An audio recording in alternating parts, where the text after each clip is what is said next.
welcome to the NBA Triple Double powered by SportsMemo. This is the very first episode of season 2 for the show.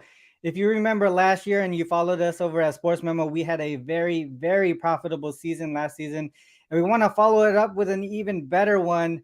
My co-host for the season is going to bring a fresh new angle to the show. He excels at something I don't, and that's player props side, and that's something that we wanted to add to that to our angles last season. But this is gonna be a great season for all of us. I think we're gonna see angles and trends, and from a team perspective, from a total perspective, from the player prop perspective, everything's gonna be going on here at the NBA Triple Double Show. Let's bring in Moneyline Matt. What's up, Matt? How is everything going? And real quick, a lot of people, I think they know that you're new to Sports Memo, but you're not new to sports betting. Tell the people real quick what your background is in the sports betting space. Yeah, 100%. And really happy to be on the show. Pumped to get this going and chop it up with you, 3 times a week. But my background is actually an NBA DFS background. In college, I was a pro DFS player. If any of you played on DraftKings, you know the $7 tournament. I've taken down the $7 tournament. Had a couple second place finishes as well. So yeah, I definitely specialize in player props. And once sports gambling became legalized, made the switch over to sports gambling full time. And a lot of you know the same game parlays on FanDuel Sportsbook, PointsBet, DraftKings, whatever it may be. I specialize in that as well. If you check out my Twitter, Moneyline__Matt, I post same game parlays all the time. We've had some huge winners, plus 10,000 plus. And there's some good value out there, and I'm excited to find it with you, Ron. Definitely, I like when the player props align with some of the looks, the totals, and the sides that I put out there, because it gives me more like it's just like positive energy, right? It's like, all right, he's aligned, I'm aligned. This is the way that we gotta go. So I like when that type of stuff happens. Typically on the Triple Double Show, Matt, this is your first season, so typically on the first Triple Double Show, we talk about 3 games, and then it's broken down by 2 cappers, hence the Triple Double. Today on our first show, we're going to talk about futures. But before we get to that, I want to talk about some promos. The special 7-day pass is Memo 7. That's $59 for a 7-day all access to your favorite capper. And then we got the $2 Tuesday handicappers, Joe D'Amico, Kevin Thomas. Both of their $2 Tuesday plays are still active, and you can actually get both of them for just $3. And then myself, I still have my full season NBA package through the NBA Finals. That promo code is BANG200. I am Sports Memo's #1 NBA capper by profit the last 2 seasons and all time over at Sports Memo. So those are the 3 promos that we got going on right now. With that said, man, I'm excited to get into these futures. First one we're going to look at is actually the conference winners. And we're going to look at the Eastern Conference winners first. There were a couple of big moves on the East. Mitchell to Cleveland, Murray to Atlanta. Is that enough to shake up the East, Matt? Like, what are you thinking over here on the Eastern Conference? Who's going to take the top spot? So for me, I like the Boston Celtics once again. I think the Boston Celtics made some acquisitions this offseason that only strengthened their bench even more. And one thing with the Boston Celtics as well that I want to point out is I think this will actually be a very good in-season bet on top of things. They added Danilo Gallinari. Gallinari, unfortunately, tore his ACL in one of the Euro leagues. Robert Williams, who is in the running for Defensive Player of the Year, is the team's starting center. He's supposed to be back in late February. So this team actually isn't going to be full until further down the line. Now, when I look at championship caliber teams or teams that can win the conference, there's one thing that I want in particular, and it's a player or players that can make a shot when the team is struggling or when your back is against the wall, a minute left in the game, tie ball game, who's going to go get you that bucket? And the Boston Celtics have both Jason Tatum and Jaylen Brown. Jason Tatum kind of flatlined in last year's finals as well. So I'm expecting him to come out with some vengeance this offseason or in this season. And also when you look at some of the role player guys like Derek White, he may be in the starting lineup. He may come off the bench. But either way, a guy who can do it all. He facilitates the basketball very well. He has a good 3-point shot. And then you look at Malcolm Brogdon. Malcolm Brogdon for a long time has been one of the more underrated players throughout the NBA. And once again, a guy that can do it all. He's good up around the rim. He can make that 3-point shot. He distributes the basketball well. And then you have another guy like Grant Williams, who's just kind of gritty. He's not afraid to guard your top guy, like going against Giannis. And they also have Al Horford, another good role player. So that's kind of why in the end I ended up going with the Boston Celtics in comparison to maybe someone like the Milwaukee Bucks or Philadelphia 76ers. I personally believe that this Boston Celtics team has a deeper bench and a bench that can go and get, essentially just more buckets than other teams throughout this Eastern Conference. And when you have two guys like Jaylen Brown and Jason Tatum who can go out, get that bucket when you need it, or can just kind of go off. Both those guys can go off for 30 in one night and just beat you, the two of them. So that's why I'm going with the Boston Celtics to win the Eastern Conference and get back to the NBA Finals in the 2022-23 season. That's a good look, but I actually have, for Boston, I see your angles for Boston and the depth that they put together.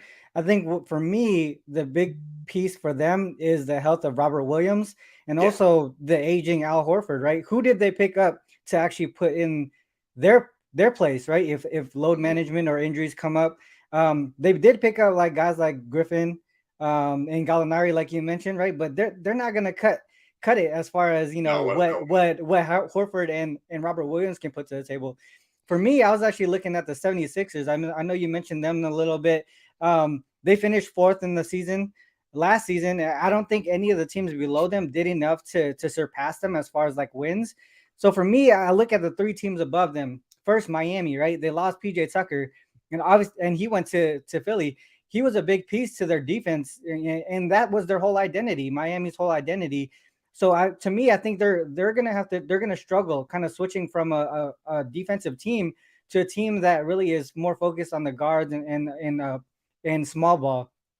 I don't think they have anyone that's going to fulfill that power forward role that PJ Tucker is leaving. Then you got Boston, like you just mentioned. They did pick up Brogdon. He's a great two-way player. I think like I mentioned though, the position that they didn't really address is that center position. Robert Williams is already having the injury issues. Horford is another year older. I think there's going to be a little bit of a decline because of that as well. I don't think. I mean, he finished the season off really strong, especially in the postseason. But to me, just at the age of 36 and the way that he plays, he will be able to shoot the 3-pointer whenever he can when he's out there. But as far as being able to rebound and block shots and play defense in the post the way that he did, there might be a little bit of a decline there. And it's just a lot of rebounds and post defense that we're missing or lacking between those two guys. Like I mentioned, Griffin, Gallinari, Cornette, those guys are there at the power forward center position. I just don't feel like they're going to be able to cut it at that spot the way that Boston wants to play. The guard position, the forward position, they are very deep for Boston. I give them that, but to play in the post is very important in the East specifically. And then you have the Bucks. Obviously, they have Giannis, one of the best players in the world. The biggest thing for them is continuity, right? But they also have a lot of injury issues as well. Middleton's already unhealthy to start the season. They have a legit shot to take the top spot as well in the East, but at 350, there's really not a lot of value. So for me, the most value here is on the Sixers. Their depth is really perfect. It's pretty perfect for a long season, right? They picked up guys like Melton. Harrell is a capable center to fill in for Embiid whenever needed. To me, I think Tucker, obviously Tucker, I think he's going to end up starting for this team here and bring that the defensive tenacity and rebounding ability. And then the other thing too, if we look at Embiid, he missed 16 games last season. They went 6-10 in those games. To me, because of their depth and the emergence of like Maxey and even Harden, he's looking less passive this preseason. I think those guys are going to step up and be able to take care of those games when Embiid does miss games. To me, overall, as a team, the depth, just the emergence of these young guys, I feel like they should be able to take that top spot in the East, and you get the value in the number. Yeah, right. So to me, I think Philly is the way to go here to take the plus 700 and take the East. Um, anything to say about that? About Philly or? No, so I like Philly as well. You know, Tyrese Maxey is one of my favorite players in the NBA. I think he's going to take a nice step forward. And throughout the NBA, I don't know any player who's faster with the ball in their hands than Tyrese Maxey. You know, he can make a lot of plays because he cuts to the bucket like that. And yeah, like you said, they made some nice acquisitions. They got a decent bench as well. Joel Embiid is potentially the toughest matchup for any team. You know what I mean? So, Mhm. like you said with Robert Williams, I think everything with the Celtics honestly depends on Robert Williams. People don't realize how big of a departure Daniel Tice was. Mhm. So yeah, I'm 100% with you there, and that's why I think it is a good in-season bet as well. Yeah. Potentially, if this team is around 500 when the time Robert Williams comes, I think they'll be above that. But Yeah. by the time Robert Williams comes back, you could have a good betting opportunity because of Definitely, yeah. You could definitely see the number increasing from the number it is now. it. All right, on to the West. A lot of moving parts in the West. I think the Suns are gonna drop. I think the Jazz are gonna drop significantly. Obviously, the West is super deep. In my opinion, Matt, man, who do you think's gonna take the West here?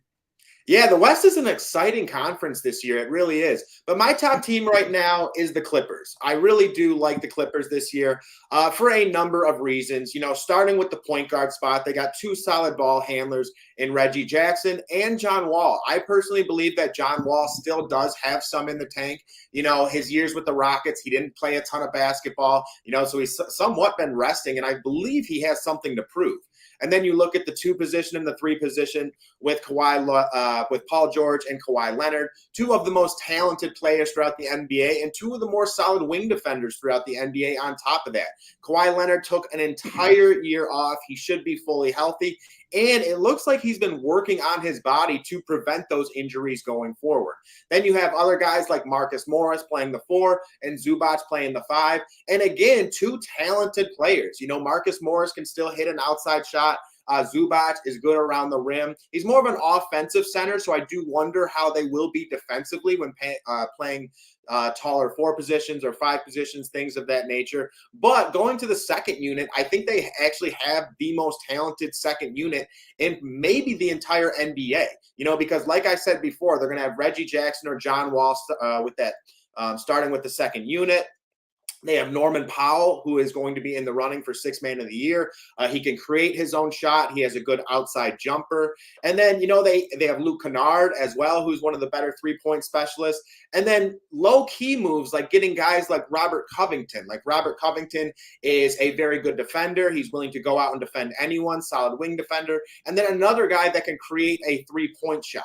So all in all, I really do like the look of this Clippers team going forward. I do believe they need to mesh and create continuity a little faster than other teams. It might take a second. So again, this team could be even a good live betting team as well.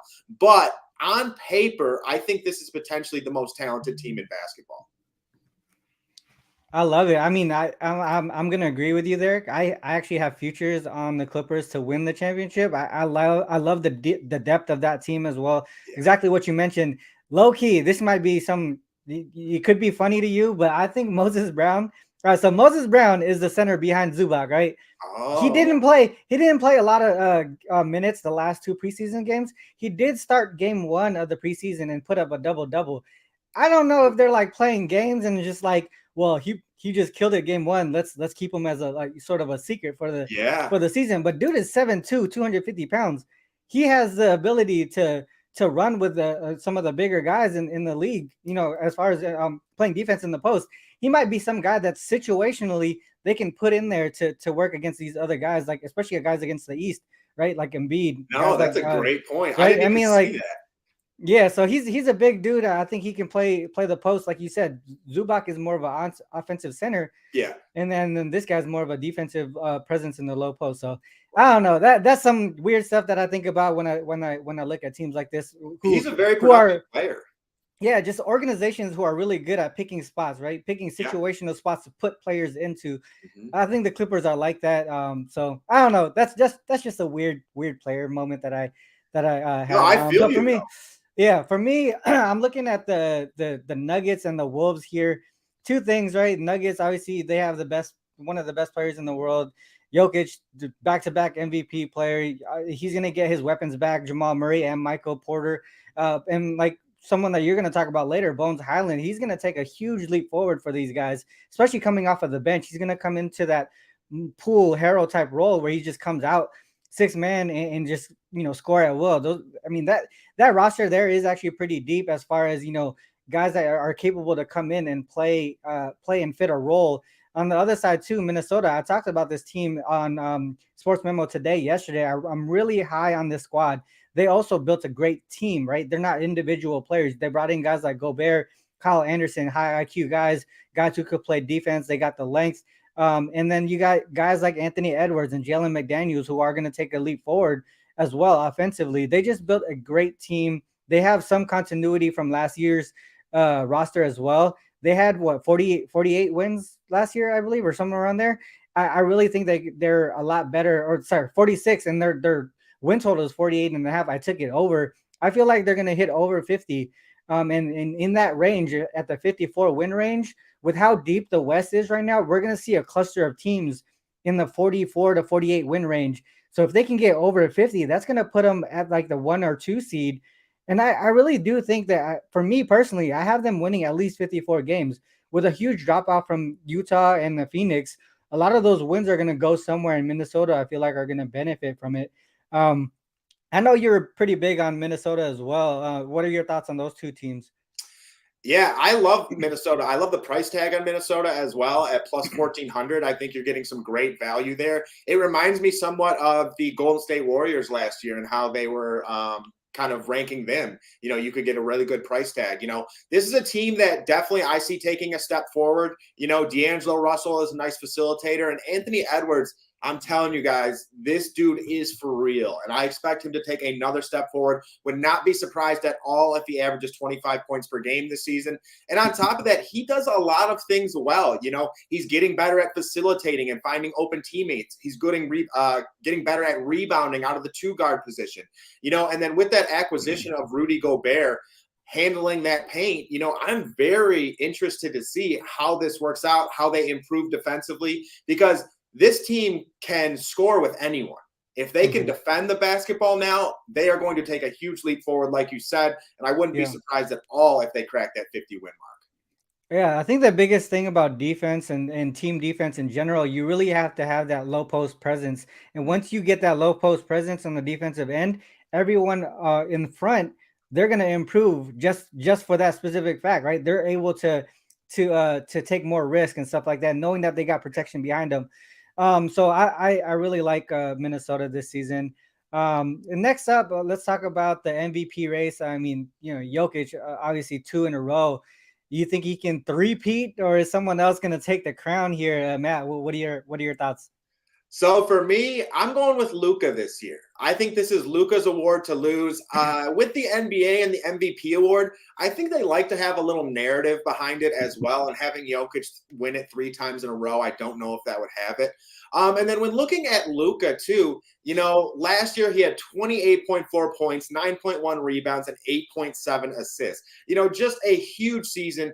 But I personally believe Dallas is actually worse than last year. They're losing Jalen Brunson. So I believe some usage is going to go back to Luka. Some shots are going to go back to Luka. And even some assists are going to go back to Luka. Now they would need Tim Hardaway Jr. to step up. They would need Christian Wood to step up. I just don't think the offensive firepower is there. And now Luka is going to have to take it upon his shoulders that much more and potentially have an even bigger season than last. I think Luka cracks the 30-point per game mark this season. And again, I think he takes home this MVP award just for the pure fact that, you look at some of these other stars and the people that are, or the teammates that are surrounding them, they need their shots. They might average 20 points per game, something along those lines. Luka doesn't have that with this Dallas Mavericks team. Like I was saying, he's going to need someone like Tim Hardaway or Christian Wood to step up huge, average over 20 points per game. And I just don't think that's very plausible at this point in time, in Tim Hardaway's career. Maybe Christian Wood does it, maybe. But regardless, this Dallas Mavericks team, if you're starting Christian Wood at the 4 or the 5, you're not going to be that sound defensively. So Dallas is going to have to keep up with these teams. And when you need to keep up with these teams, I think Luka is the one to do it. Luka should probably average around 36, 37, 38 minutes on top of that as well. So I think all the opportunity is going to be there for Luka, and I think the volume is certainly going to be there as well. And that's two things that I look for, the opportunity, the volume, usage percentage, things like that. And I think all of those align with Luka this season. So honestly, he's the favorite, but I understand it. So Luka is my choice here. Yeah, I definitely agree with that. I think he is a favorite for a reason. A lot of that, like a lot of things that you mentioned, make a lot of sense here. I know you mentioned the whole narrative part of it, and that's kind of why I was going with these two. Is actually, I feel like Jokic is a good narrative, right? To be able to win 3 in a row, right? It hasn't been done since Larry Bird, 83 to 85. True, Only true. only only three people have done it: Bill Russell, Will Chamberlain, and Larry Brown. So it is a good story, and obviously he's a the only thing that's bad is obviously the Murray's back and Porter is back, right? So numbers are going to come down a little bit, but at the same time they're going to be at the top of the West again, somewhere in the top of the West. And winning is a big part of the MVP race. And if Jokic and them can be top 3, top 4 in the West, that's going to be a solid story behind it. He's obviously bringing this team to to championship aspirations through the last few seasons. Won already 2 in a row. The whole three-peat, I think, is a good story. Another good story to me is actually Ja Morant, and he has a lot of value at plus 1,500. He obviously, so he's won the Rookie of the Year. He's won the Most Improved Player. What's next? MVP. To me, I think he's going to take another leap forward as well. You've seen all his highlights and all that stuff, but now you see a team who's lost Kyle Anderson. He was a big key to this team. Melton off the bench was a big player off of the bench as well. Anderson was someone that was handling the ball with even with Ja on the court. He was one of the only few guys that the Grizzlies really trusted with the ball in his hands. Now he's not there. That means Ja's going to have to handle the ball even more. So this season, without Ja last season, the Grizzlies were able to take care of business. They were money making machines against the spread. They had some massive run. I remember, if I'm correct, like it was like 20-2 ATS without Ja at some point or something like that. But this season, without Anderson, without Melton, without that depth at the guard position, Ja is going to be more important to this team, and that's going to show the value for this Grizzlies team. And I think they're going to be in the playoffs again. As deep as the West is, Ja Morant's going to lead them to the playoffs. To me, that's just the next story. That's the whole narrative part of it that you mentioned, right?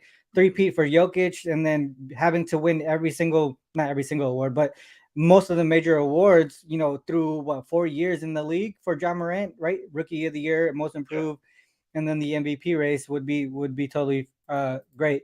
And then the other thing would be, we have 2 awards left. We got Rookie of the Year and Most Improved, I think. So Rookie of the Year, we got the Banchero, right? Number 1 pick in the draft. When was the last time the number 1 pick actually won the Rookie of the Year award? I think it's been a while. So I don't know. To me, I just don't want to go that way because it hasn't been that way for years now. Who are you thinking would take care of this Rookie of the Year award? Yeah, so for me, for the Rookie of the Year, I'm really enjoying Jaden Ivey right now at plus 460. Paulo, when I checked it out, was plus 200 as well. I just don't think that's adequate value, not really something that I'm going to try and go after. But with Jaden Ivey, he really does check a lot of the boxes, And for one, you look at the team, okay, and the opportunity that he's going to get. With the Detroit Pistons, a very young, talented team, I believe Jaden Ivey is going to be one of the primary ball handlers with Cade Cunningham. And when you're the primary ball handler like that, you're going to have the opportunity to get points, to get assists, things of that nature.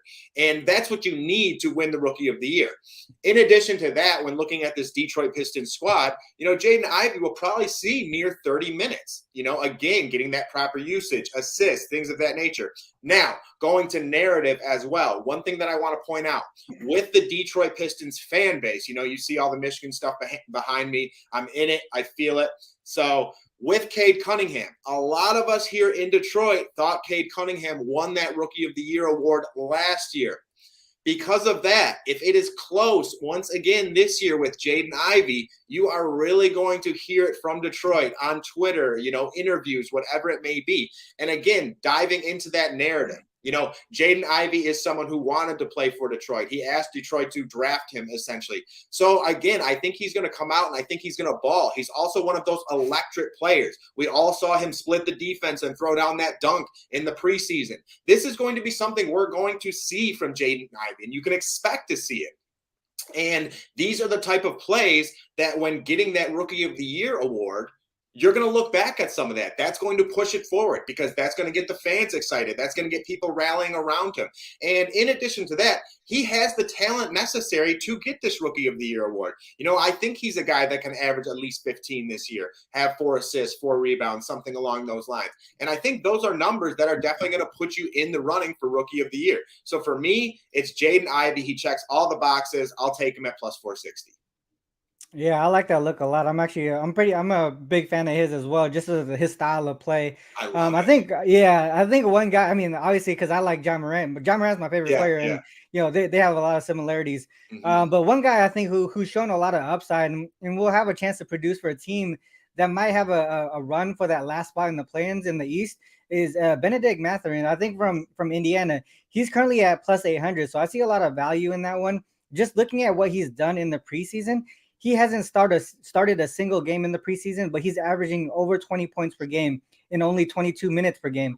So dude's a beast. I think he can play. He can play multiple positions because of his wingspan, and he's an above average defender. And I think you know, being able to have this opportunity to put up numbers for a team as a rookie, for a team that might be able to get into that playing round, I think that's gonna be important for eyes to be on him. The Pacers squad isn't that deep, so he might be that first or second man off of the bench most nights, especially as the season goes on, as they get more trust into this rookie who can put points on the board. He might end up being their sixth man at some point. Sure. So that's the way that I think of it. I know Detroit, the depth of their team, they have a lot of youth, right? Yeah. I don't know. Do you think they're going to be a sort of a play-in type team, or are they going to be more? Are they going to be down there again?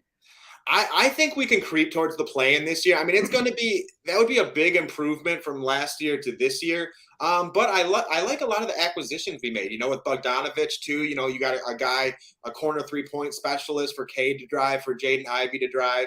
You know, I'm liking Bagley. I'm liking a lot of the moves we made. It is going to be a rather big improvement. I think we might come up just short, maybe just short, just because that is such a big leap. And this team still has to come together. They still have to gel, the camaraderie, everything like that. I think this might be that season where everything comes together. And then coming into the 2023-24 season will be the playoff push. Yeah, I think that 10th spot in the East is going to be wide open to like three teams. A lot of those, I mean, teams like Detroit and Indiana will. And I think New York I think they'll be right in that vicinity. Yeah, it's at a little cluster for that 10th spot. Yeah. And next is going to be the most improved player, probably the deepest category, and that's the reason why the co-favorites are at plus 1100. All the other awards we're seeing like plus 300 and things like that, but Maxey and Edwards are co-favorites at plus 1100. Where are you seeing some value on this one? And you know, what checks the box for a most improved player? You know, for me, for my most improved player, I actually went with LaMelo Ball. You know, and LaMelo Ball, like, for one, I was looking at his rookie season to his sophomore season. His rookie season, he averaged 15.7 points, 6.1 assists, and 5.9 rebounds. His sophomore season, he had 20.1 points, so nearly a 5-point increase, 7.6 assists, so improved his assists by 1.5, and 6.7 rebounds, so almost a full rebound improvement as well. And LaMelo Ball, he's coming into this season hobbled. I don't believe he's expected to miss much time, maybe like a week, if that. But I do expect LaMelo Ball to take a nice step forward. You know, and when he entered the NBA, and I was watching him, I was like, this dude is going to be he is going to be an absolute star. You know, he's got that star power for one, and he can do everything. Like, this dude, for a guard, he attacks the rim. He attacks the boards, gets rebounds, gets steals. He can get better on defense, no doubt. But from an offensive perspective, you know, Bridges is not going to be with this team. So they're going to be down another player. And when you lose a player like that, you got to understand those points need to go somewhere. Those assists need to go somewhere. Those rebounds, that usage percentage. And I think LaMelo Ball is going to shoulder a lot of that coming into this season, because the Hornets aren't the most talented team in the world. They play very fast. They have a high pace of play, but LaMelo Ball likes that as well. So it's LaMelo Ball and Terry Rozier primarily handling the ball and primarily taking the majority of the shots. And I would assume that the Hornets want LaMelo taking a lot of those. So I feel like LaMelo Ball has a great chance to take this step forward. In terms of record, I don't know how good the Hornets will be, but I don't really believe the record affects most improved player too much. LaMelo Ball's price tag was around plus 3,000 though, so it is up there for a reason. But I think LaMelo does have an opportunity to increase those points by maybe 3, 4, 5 points, get those rebounds up a little more, get those assists up a little more. So I do think this is a good kind of backdoor opportunity for LaMelo here. Yeah, he's someone, after he comes back from injury, I think he's someone that's going to make a lot of noise for that team. I think for me, I have three guys that have a lot of value that kind of check the boxes for being able to improve because of their youth and also the opportunity. Team players are either leaving or they're just going to be able to play more minutes. First one is Tyrese Halliburton at plus 1,400, a full season at the point guard position for the Pacers. If you look at how he did from going from the Kings to the Pacers midseason, we saw a huge uptick in points and assists per game. With another offseason under his belt, there's a chance for, I think Hallie could probably get 20 and 10, in my opinion. I think for sure, I'm almost positive he's going to average over 10 assists per game. The 20 points might be close, but he has the opportunity to do it for this Pacers team, who's not a deep team. And they don't have another true point guard. You got McConnell in the back end, but he's not going to be able to play defense against all these other squads. So I think Halliburton's going to play a lot of minutes. He's going to have a lot of opportunity to put up a lot of numbers. The other guy is Keldon Johnson at plus 3,000. DeJounte Murray is actually, he's out of the picture now. So this is really his team over at the Spurs. Last season, he averaged 17, 6, and 2. He's got a legit shot to average over 20 points per game, maybe 7 and 4 for rebounds and assists. Without Murray on the board for this squad. I think the problem is these guys aren't going to win many more games at all. I mean, this is the same problem with LaMelo, right? It depends on how many how this team is affected by the numbers that they put. And to me, I guess that's the most important part, right? How are the voters going to value the improvement in numbers compared to the team wins? And another one who fits that is Giddey at 3,500 plus 3,500. He's going to improve a lot. I mean, if you look at how he's done this preseason, he only shot 26% from three-pointer last season. So far, he's 8 for 15, over 53%. There's actually, if you watch the games that he's played so far, I know his competition in 2 of the games wasn't anything, but at the same time, you could see his shot has actually improved as far as the form of his shot and also the confidence. He threw up 8 3-pointers in a single game 2 games ago. He's definitely confident in his shot right now. He averaged 12 and a half points, 8 rebounds, and 6.5 assists per game last season as a rookie. This season, I think he's going to increase his points because of his 3-point shot.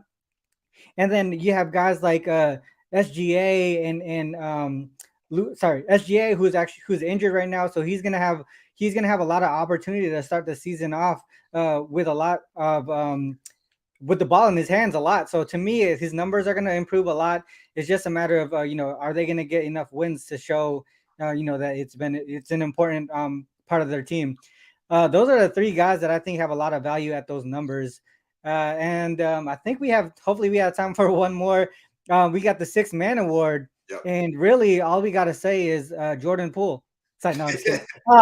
What do you think about the 6th man award here?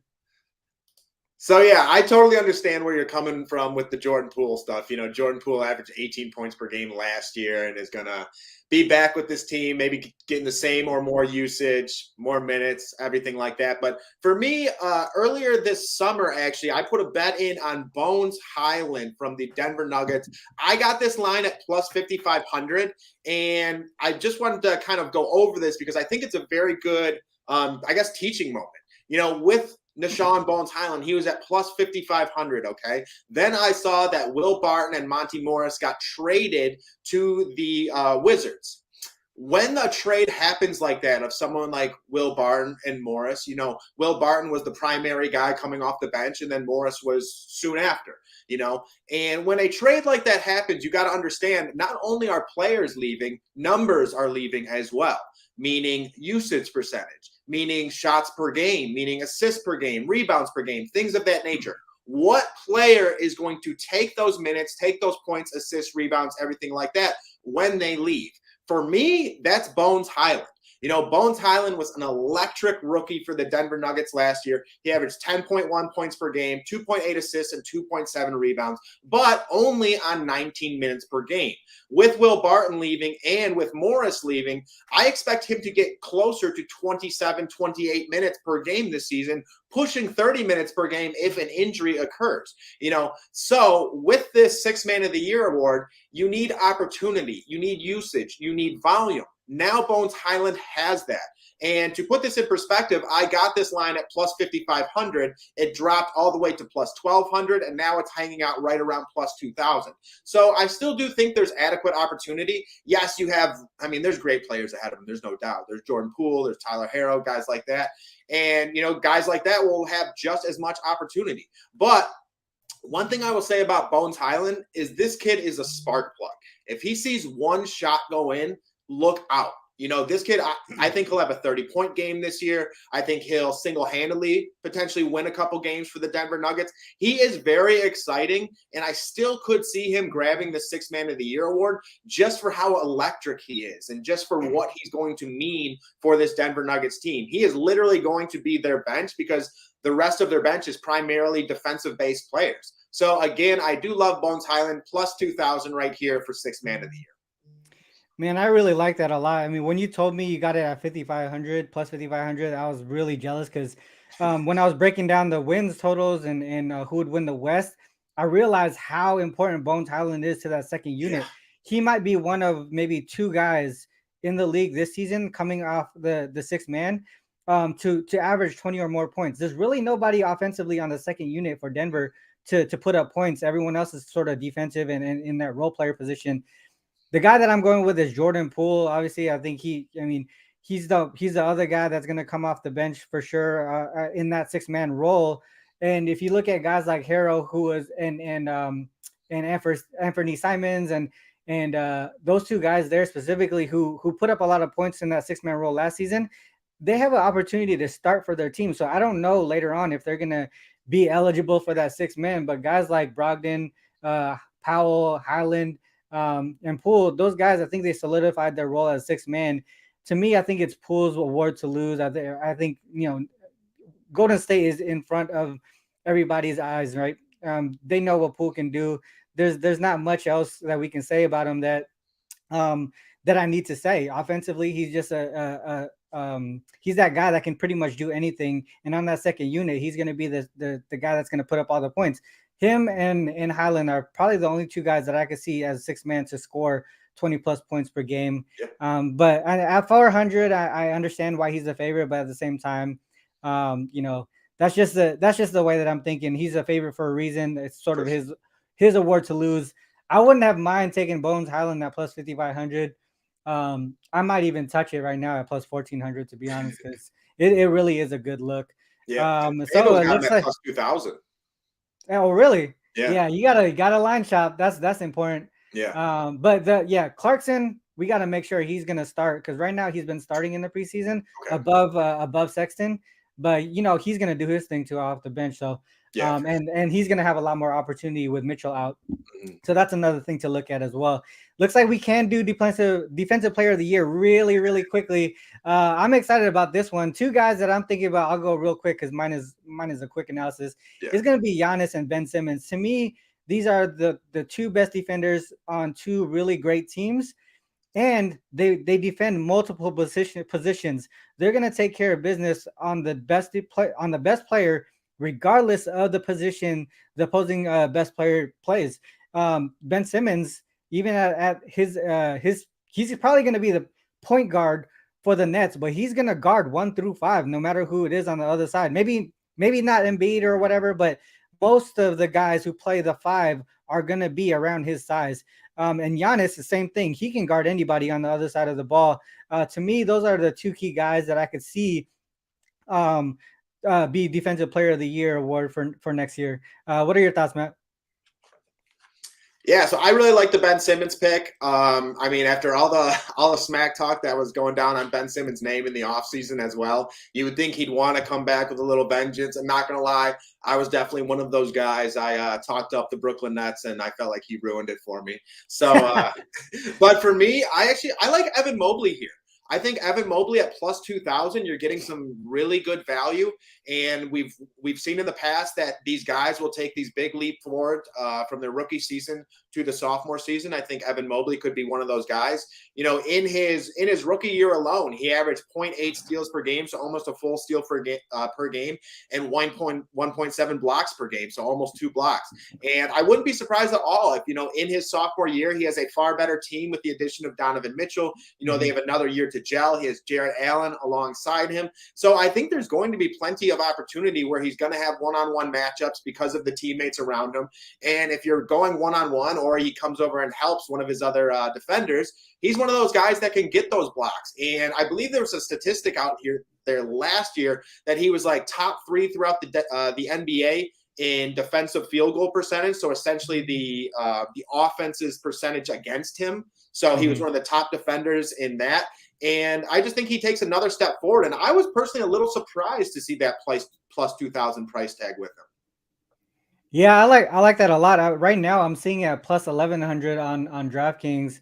What was I supposed to say? Plus 1,100 on some spots, but you know, to me, the hard thing, the hard thing about that is the fact that like you mentioned, Jarrett Allen's right next to him. Yeah. There might be a chance to split that up. The voters in Cleveland for that. You know, obviously we can go the easy route and say Rudy Gobert, Bam Adebayo, Robert Williams. One thing about those guys is I feel like those guys are gonna miss time just based off of like history. Based off of history, based off of history, exactly. Based off of history, those guys are probably gonna miss time this season. And with guys like Ben Simmons, he had all season last season to recover. I feel like hopefully, like you say, he's gonna come back with a vengeance because of all the disrespect to his name. So I don't know. What line did you get Ben Simmons? What line did you have Ben Simmons? 2,000. Okay. 2,000. FanDuel has 2,700. So yeah, definitely shop these around, guys. Yeah, 2,700. That's a good look right there for Ben Simmons and Giannis. I totally agree with you there. That's a great look.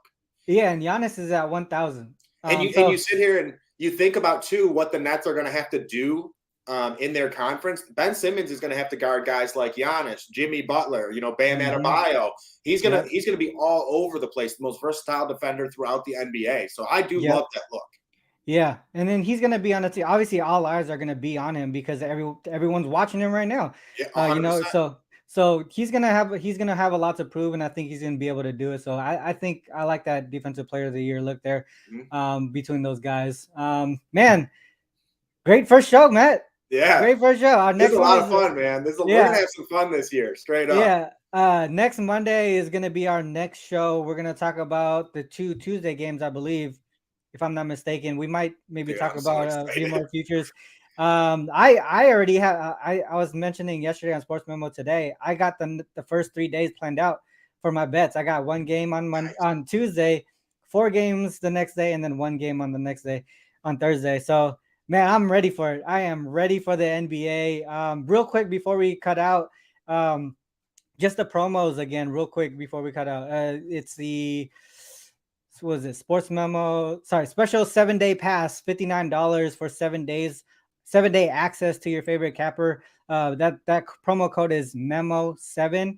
We got the $2 Tuesday cappers that are still live, Joe D'Amico and Kevin Thomas. You can get both of them for $3 actually, so that's even cheaper. And then my full season package going through the NBA Finals, bang 200. Once again, I'm SportsMemo's #1 NBA capper by profit the last 2 seasons and all time over at SportsMemo. I'm pretty sure Matt's gonna put up a huge run here against me and see if he can take the top spot. But yeah, with that said, anything else to talk about, Matt, before we cut out?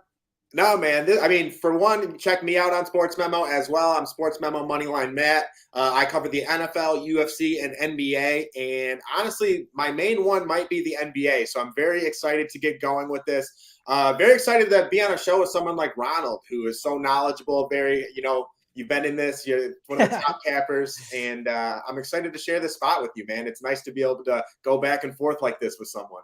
Yeah, I love it. I love it. I'm really excited. With that said, that's the end of the show, guys. Till next time, Monday, 10 o'clock, Wednesday and Friday. Monday, Wednesday, and Friday. That's gonna be the show with me and Matt. All right. Let's Take do it. care.